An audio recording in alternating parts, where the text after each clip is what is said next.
We have all heard about the 80,000 new IRS agents that IRS is hiring. And you might be wondering if these agents are going to knock on your door and audit your LLC. Well, in this video, I will give you 7 ways to avoid an IRS audit. But before we jump in, I want you to like, comment, and subscribe so I can keep you updated on all the changing tax information.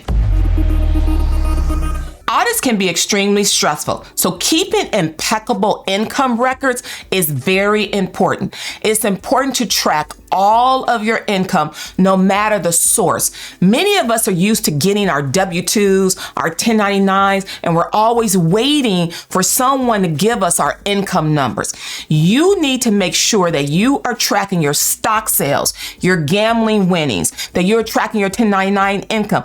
Even track your W-2 income and keep up with your income from all of your sources so that when you get that information in, you're doing more reconciling to make sure that you have captured all of your income and that you're not waiting to see what you're going to report based on what they provide to you. When you have unreported income, that is a guaranteed audit. Guaranteed. Why is that? Because your employer and all of your third-party payees, they have to report your income to IRS. So when you file your tax return and you don't report all of that information, you're going to have a mismatch based on what IRS has, based on what you have. If it doesn't align properly, your return is going to be flagged for an audit. And I want to make sure you also know many times there will be third parties that will send 1099s to IRS and you will never receive it.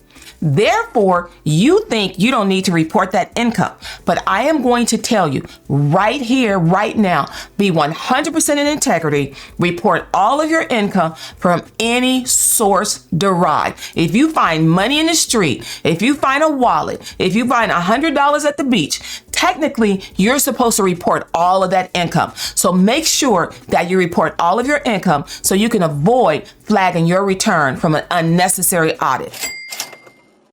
Keep excellent expense records. It's so important to keep all of your receipts. I know you might be thinking, hey, Carla, we live in this technology age where receipts are not that important. I'm here to tell you IRS is still on the paper chase. So make sure you keep your receipts. Many of you are paying your bills by credit cards, debit cards, and you're getting your receipts to come to you electronically. And that seems very efficient. It's efficient in the moment. But what I will say to you, make sure you take the time to go back through your emails and download those receipts. Do it right now. Put it to paper because audits are typically 3 years behind.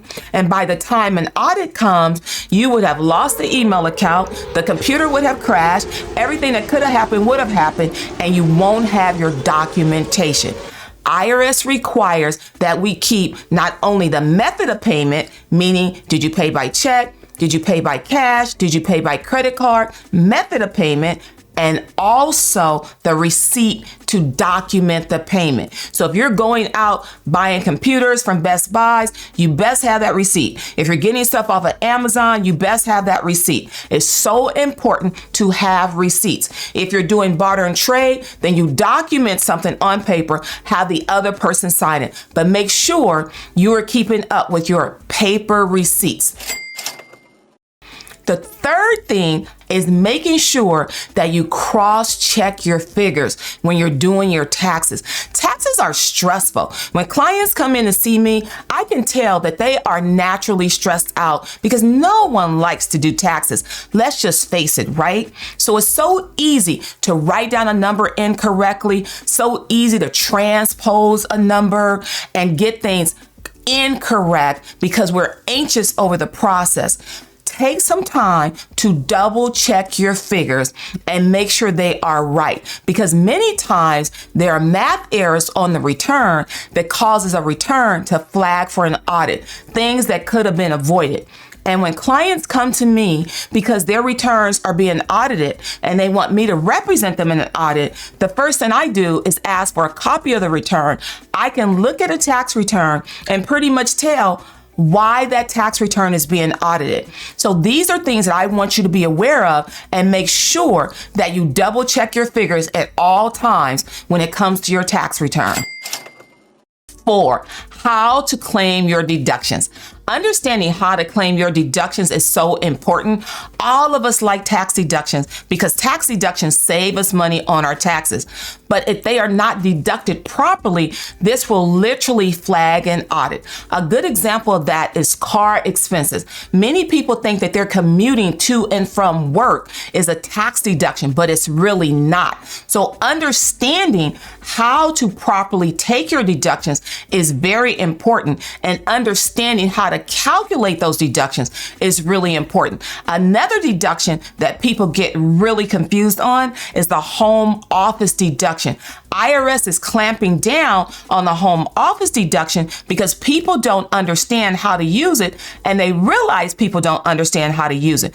When you're taking a home office deduction, it has to be used exclusively for the business. That means that your home office cannot have a bed in it. It cannot have clothes in your closet. It is supposed to be used exclusively and often for the home business. When I am doing tax returns and I get a prior return from a brand new client, I can look at those tax returns, and many times I see expenses that are in the wrong spot on the return. This is going to automatically generate an audit. It's little micro things that cause you to get your tax return audited.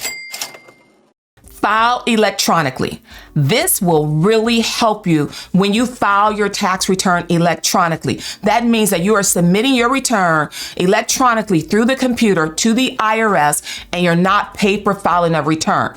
When you electronically file your tax return is going to automatically be checked for basic errors. For example, it's going to cross-check whether or not your Social Security number has been used on someone else's tax return. That's right. Many people will steal your ID around tax time, and they will claim your children, claim your wife, claim your spouse, and everybody else to get a tax deduction. IRS doesn't check if those people are supposed to be on your return. IRS checks to see if that Social Security number has been used on a return before. So making sure that you electronically file your return will prevent you from having issues on the back end of your tax return. And the reason why I say that is because when you electronically file and your return goes into the system, it will automatically kick back if there's a major issue with the return, which means that your tax return will not be filed with errors. But if you paper file that tax return, that return is going to go into IRS, and they have to process it, and they have to send you back a letter. This is how you get into the paper chase. This is how you automatically get yourself into an audit situation. I also want you to remember all tax professionals may not be filing their returns electronically. Many tax professionals who file over 500 returns per year, they are a mandatory e-file office, but it doesn't mean that your tax professional is a mandatory e-file office. So you want to make sure that when you're dealing with a tax professional that you ask them, is your return going to be filed electronically? And you will need to sign an 8879 form authorizing them to file your return electronically. Number 6, do not overestimate donations.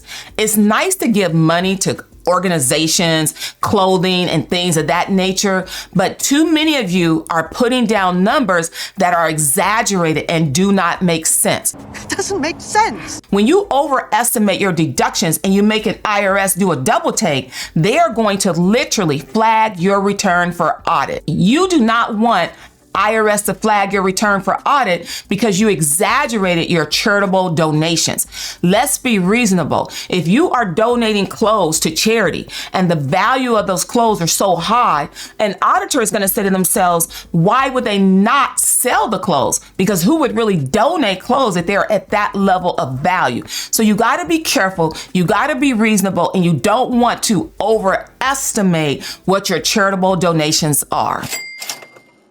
Number 7, be wary of apps. So many of us are using apps to prepare our tax returns. We have software that will aggregate all of our income from all different locations. We have software that will pull in our expenses from this bank account, that bank account, from various apps, various third parties.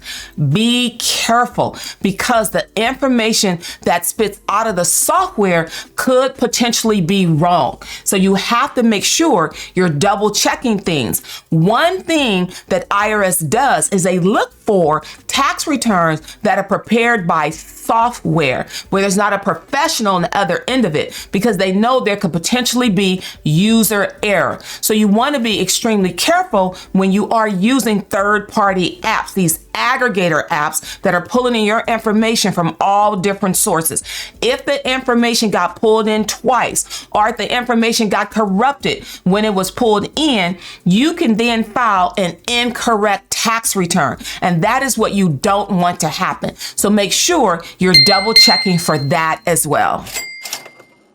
Remember, I told you if you wait to the end, I would give you my number one tip on what you should be aware of if ever you are audited. If you are audited, you should receive a letter in the mail, and that letter should include Publication 1, Taxpayer Bill of Rights. That's a real important publication for you to read. It is like your Miranda rights in the event that you get arrested. You need to know your Taxpayer Bill of Rights in the event that you get audited. And in that Bill of Rights, it says you have the right to representation. And what that means is you can hire somebody to represent you before IRS. That means you don't have to go before IRS. You can get somebody who can step in your shoes, talk to IRS on your behalf, and handle it for you. You might be thinking, well, why would you want to do that when you have all the documentation on your return, right? Wrong. Audits are not always about documentation.